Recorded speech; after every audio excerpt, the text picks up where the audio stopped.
Hey, Dwayne, this is Danny. Hope you're doing well. I'm trying out a new webinar recording software. Hope you like it.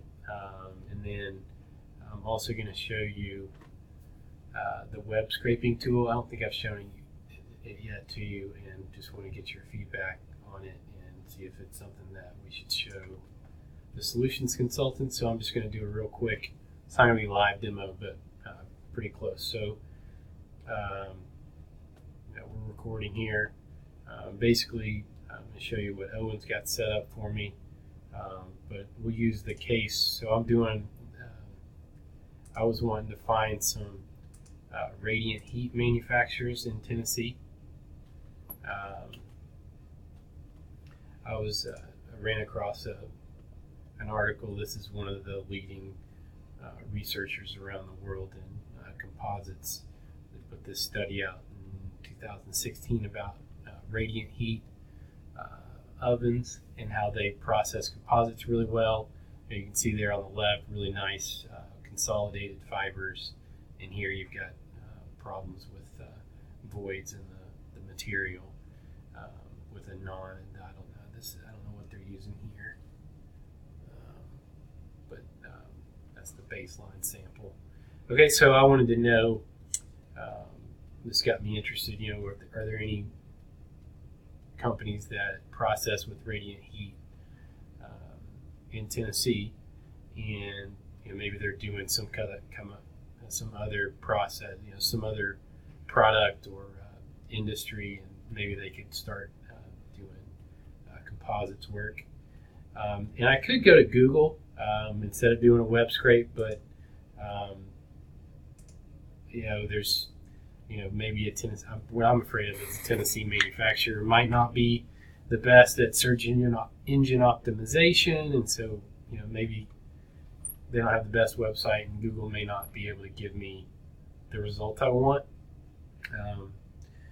and I might not be able to get them as quickly, or not be able to get as comprehensive a list, because obviously there's some manufacturers out there that may not even have a website. So obviously they have to have a website for the web scrape, but they might not have the best search engine optimization.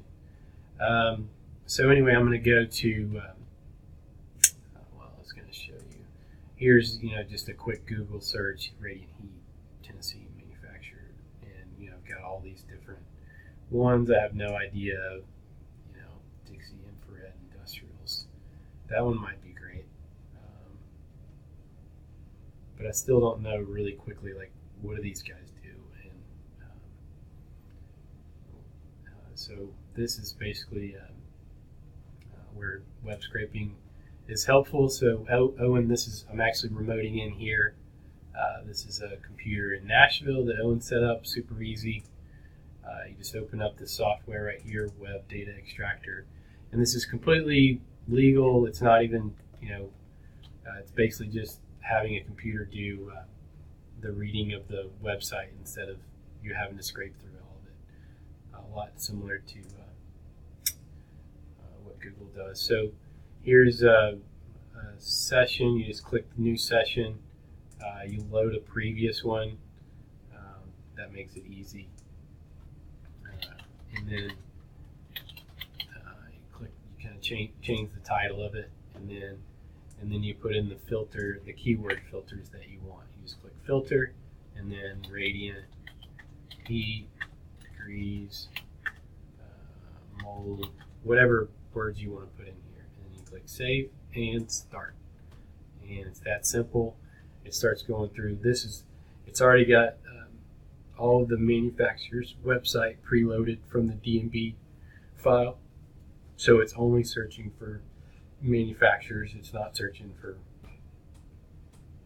random stuff that we don't want to talk about. We don't want. So this takes a couple of hours, but I'm going to fast forward and show you the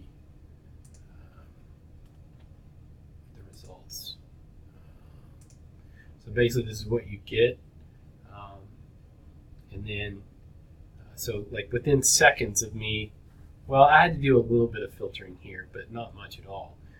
But within seconds of just cleaning up the the file, like basically just like stretching out these columns so I can read it and things like that.